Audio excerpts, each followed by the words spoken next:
2025 चल रहा है, मार्केट में नया आईपैड, नया smartphone, M2 M4 Apple pencil, इस तरह के बहुत सारे डिवाइस। लेकिन मैंने एक ऐसा डिवाइस लिया है जो कि 2018 में लॉन्च हुआ था और आज भी इसकी परफॉर्मेंस मक्खन जैसी है और सिर्फ 5000 में, वो भी आपको चार्जर एंड केबल के साथ मिलता है। हाँ, ये बिल्कुल 100% रियल वीडियो है, यहाँ पर कोई भी मैंने क्लिक बेट नहीं किया है और जो आपने थंबनेल पर देखा है 5000 में आईपैड, ये वही है। और हाँ, वीडियो पर आगे बढ़ने से पहले इस वीडियो को हाइप कर लो और एक स्पॉन्सर करता हूँ, मेरे चैनल का सब्सक्राइब कर लेना। काफी टाइम से मुझे आईपैड लेने की शौक थी। मैंने बहुत सारे ऐसे वेबसाइट पर चेक किए जहाँ पर कम बजट में मुझे एक ऐसा आईपैड मिल जाए, बट रिसर्च करते करते मुझे कुछ आईपैड्स भी मिले, उनके प्राइस ज्यादा थे। एंड साथ में मैंने फेसबुक मार्केट प्लेस पर गया, साथ में आईपैड जो 9th जेन था, जो कि अभी के टाइम पे भी और भी रेलिवेंट है, वो आईपैड 15,000 के नीचे लगभग नहीं आ रहा था। इसके वजह से मैंने सोचना छोड़ दिया कि भाई चलो, मुझे आईपैड नहीं लेना है। बट जब मैंने पहली बार इस आईपैड 6th जेन को देखा फेसबुक मार्केट प्लेस में, मुझे लगा कि भाई ये आईपैड तो नहीं चल सकता, बट क्या करे, 5000 के अंदर ये आ रहा था, इसके वजह से मैंने इसको बाय किया। फिर इसका जो परफॉर्मेंस देखा मैं तो शॉक ही हो गया भाई। स्मूथ परफॉर्मेंस, डिसेंट डिस्प्ले और सबसे बढ़िया बात, बैटरी बैकअप इसके अभी भी जबरदस्त है। अनबॉक्सिंग की तरफ बढ़े, देखो ये हमें बॉक्स मिला है। यहाँ पर ये जो आईपैड है, ये 32 GB वाला वाईफाई वेरिएंट है और बॉक्स थोड़ा पुराना हो चुका है, ठीक है। बॉक्स को अगर ओपन करते हो तो ये सेकेंड हैंड आईपैड आपको देखने को मिलेगा,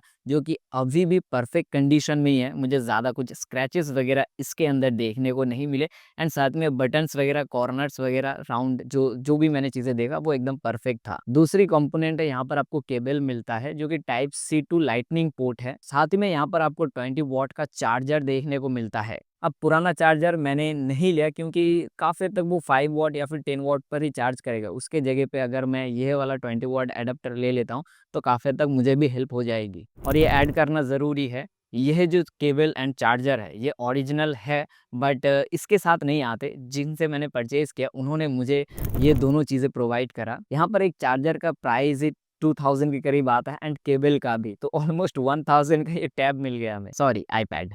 क्या बात कर रहे हैं। उसके बाद यहाँ पर कुछ मैनुअल्स दिए गए हैं। इसके अंदर मुझे 2 एप्पल स्टिकर्स मिले जो कि काफ़ी क्रेजी है। ओके, पहली दफ़ा अगर हम देखते हैं आईपैड की तरफ, तो आईपैड के अंदर मुझे ज़्यादा स्क्रैचेस वगैरह देखने को नहीं मिले। अब रीज़न ये हो सकता है, जिस ओनर ने मुझे ये डिवाइस दिया है उन्होंने कवर लगा के यूज़ किया है, इसके वजह से हो सकता है उनका स्क्रैचेस वगैरह उतना ना आया हो। दूसरी बात ये ध्यान में रखना, ये आईपैड 2019 में परचेज किया गया था एंड अभी 2026 होने वाला है, तो ऑलमोस्ट यहाँ पर हमें 5 to 6 ईयर्स का गैप देखने को मिलता है। इसका पावर बटन वर्किंग है, वॉल्यूम बटन वर्किंग है, टच आईडी भी वर्क कर रहा है, उसके साथ ही हेडफोन भी परफेक्ट है। बिल्ड क्वालिटी यहाँ पर सॉलिड है, एल्यूमिनियम बॉडी देखने को मिलता है और फील भी प्रीमियम ही लगता है। डिस्प्ले यहाँ पर 9.7 इंच का नॉन लैमिनेटेड डिस्प्ले देखने को मिलता है, फुल HD प्लस डिस्प्ले है। साथ में इसका एस्पेक्ट रेशियो 4:3 का है, तो काफी तक स्क्वायरिश टाइप थोड़ा सा आपको देखने को मिलेगा। 5000 निट्स की पीक ब्राइटनेस है और एप्पल पेंसिल का भी सपोर्ट है। जो फर्स्ट जेन वाला एप्पल पेंसिल है वही सपोर्ट करता है ये, यानी कि नोट्स लिखना, स्टडी, लाइट एडिटिंग के लिए एकदम परफेक्ट है। यूट्यूब पर जाओगे तो यहाँ पर आपको हाईएस्ट क्वालिटी 1080p 60 FPS का ही सपोर्ट मिलेगा। और मल्टीमीडिया के अंदर अगर हम बात करें स्पीकर्स की, तो सिंगल स्पीकर्स है जो कि इनफ है एंड काफी तक आपको लाउड एंड क्रिस्टल क्लियर मिलता है। उतना भी लाउड नहीं, बट क्लियर एंड बेस के साथ आपको अच्छा एक्सपीरियंस मिलेगा। यहाँ पर मेरे पास मैकबुक एयर है 2020 i3 ये वाला, एंड साथ में पास में आप देख सकते हो मैंने इस आईपैड को रखा है। दोनों के डिस्प्ले में ज्यादा कुछ फर्क नहीं मिलता। आईपैड का रेटिना डिस्प्ले ये याद में रखना। इस आईपैड का एंटूटू स्कोर 4 लाख के करीब आता है। परफॉर्मेंस आपको ठीक ठाक निकाल के दे देगा। यहाँ पर आप गेम्स वगैरह भी खेल सकते हो, मैंने गेम्स खेल के देखा है। यहाँ पर मैंने 20 मिनट का गेम प्ले किया एंड 15% तक मुझे बैटरी जो लूज है वो देखने को मिला है। उस हिसाब से अगर हम कंटिन्यूअसली 100 से लेके 1% तक गेम प्ले करते हैं तो लगभग मैं मान के चलता हूँ 3 आवर्स के करीब भी आपको बैटरी बैकअप मिल सकता है, अगर स्पीकर्स वगैरह भी यूज करोगे। गेमिंग एक्सपीरियंस मेरा कुछ खास नहीं रहा क्योंकि ये जो A10 फ्यूजन चिप है, इसका GPU मुझे कुछ उतना स्ट्रॉन्ग पॉइंट नहीं हुआ, क्योंकि भाई देखो आप ग्राफिक्स वगैरह जैसे कि मैंने नॉर्मल सेटिंग पर BGMI को चलाया था, बट यहाँ पर मुझे लैग एंड साथ में फ्रेम ड्रॉप्स भर भर के मिल रहे थे। मे भी हो सकता है कि ये ओल्ड वर्जन है एंड BGMI काफी तक अपडेट भी हो चुका है। गेमिंग के वक्त मुझे हीटिंग थोड़ा सा महसूस हुआ, ज्यादा नहीं। अब देखो राइट साइड पर यहाँ पर थोड़ा सा ज्यादा हीट आपको फील होगा, क्योंकि यहाँ पर ही आपको प्रोसेसर देखने को मिलता है, जो मदरबोर्ड है यहाँ पर ही है। यहाँ पर 2 GB का आपको रैम मिलता है एंड 32 GB का स्टोरेज। यहाँ पर देख सकते हो हमें 32 GB का स्टोरेज देखने को मिल रहा है, बट अभी मेरा जो स्टोरेज है वो लगभग फुल हो चुका है।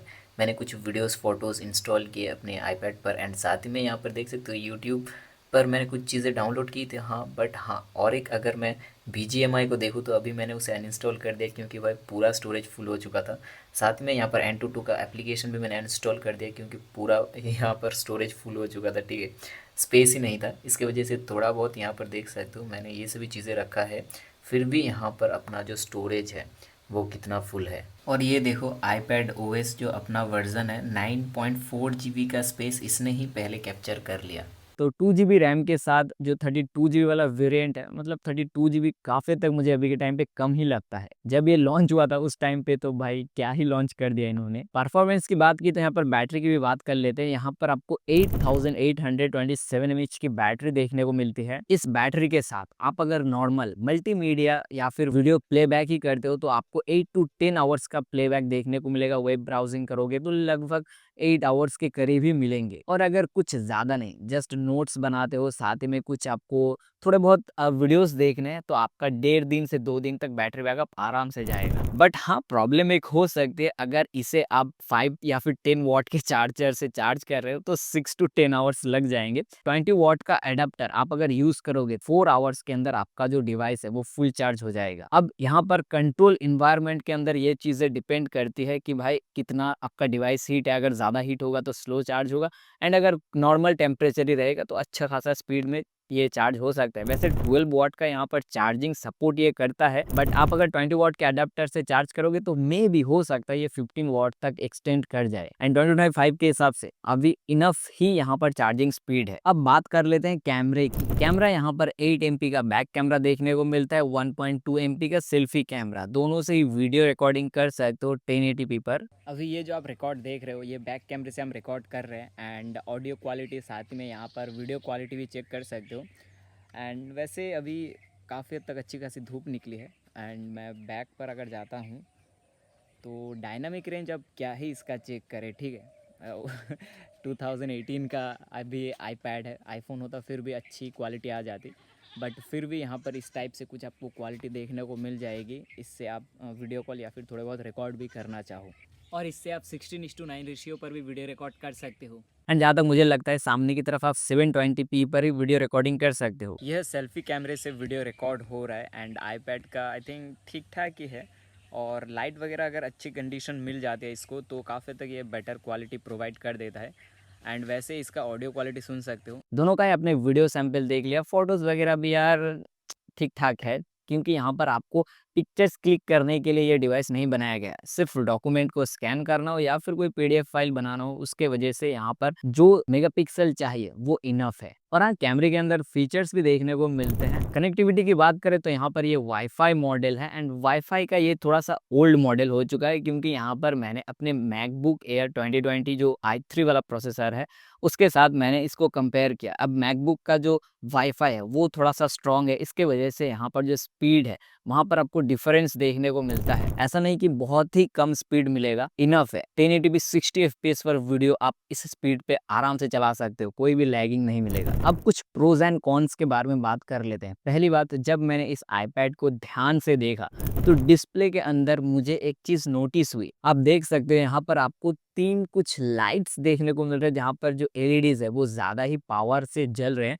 एंड वो नोटिसेबल है। पहली बात करूँ तो मुझे पता नहीं चल रहा था, क्योंकि जब आईपैड बहुत ही मतलब बहुत नहीं, ज्यादातर जब हीट हो जाता है तो तभी ये लाइट मुझे ज़्यादा डिस्टर्ब करते हैं। अब डिस्टर्ब भी नहीं, क्योंकि अगर मैं वेब ब्राउजिंग कर रहा हूँ या फिर डार्क थीम पर मैं चला रहा हूँ कुछ भी चीज़ें, तो उतना नहीं दिखता। और आप अगर ध्यान से देखोगे तो यहाँ पर जैसे कि मैंने कहा कि डिस्प्ले एंड ग्लास के अंदर थोड़ा सा गैप देखने को मिलता है, उस गैप की वजह से यहाँ पर थोड़ा सा डेंट भी आपको मिलेगा। बट वही बात आती है कि भाई ध्यान से देखोगे तभी जाके पता चलेगा। घर पर ही वीडियोस वगैरह देख रहे हो तो आपको डिस्टर्ब नहीं करेगा। अब क्या ही उम्मीद लगा सकते हैं इतने पुराने आईपैड से। दूसरी बात, यहाँ पर जो आईपैड मैंने लिया है इसका जो बैटरी हेल्थ है, जब मैंने 3U टूल पर चेक किया था तो यहाँ पर 600 टाइम से भी ज़्यादा ये आईपैड चार्ज हुआ है। ये जो प्रोसेसर है या फिर ये जो डिवाइस है वो अभी के टाइम पे नेटफ्लिक्स को नहीं रन कर सकता, तो आप नेटफ्लिक्स पर कंटेंट वॉच नहीं कर सकते। साथ ही में आपको हैवी एप्स चलाने हैं तो वो भी नहीं कर सकते, क्योंकि लैग तो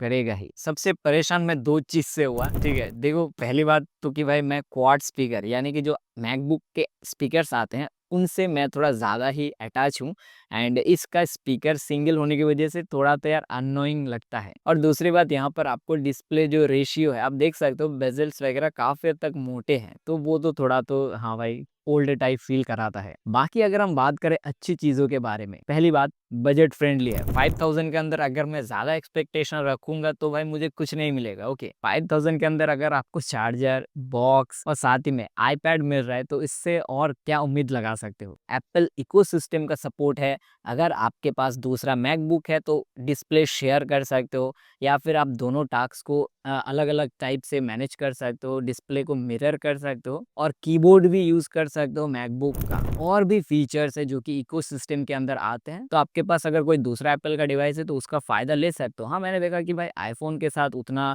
उम्मीद में नहीं लगा सकता, बट मैकबुक के साथ अच्छे से परफॉर्मेंस कर रहा था ये, एंड मैंने कोशिश किया ज्यादा से ज्यादा इन्फॉर्मेशन देने की। होप सो आपको ये वीडियो पसंद आए, और खास करके ये आईपैड आपको पसंद आया, कैसा लगा ये आईपैड जरूर से बताना, एंड उसके साथ ही कुछ अदर्स इन्फॉर्मेशन जानना चाहते हो तो वो भी मुझे कमेंट करके बता देना। बाकी आपका क्या राय है इस आईपैड 6 जेन के बारे में? क्या ये 5000 के अंदर जस्टिफाई करता है, या फिर इसके जगह पे कोई और आईपैड लेना चाहिए, या फिर आप चाहते हो कि कोई और आईपैड के बारे में हम आपको वीडियो दे जो कि आप 2025 में लेना चाहते हो? कौन सा आईपैड लेना चाहते हो जरूर से कमेंट करके जाना।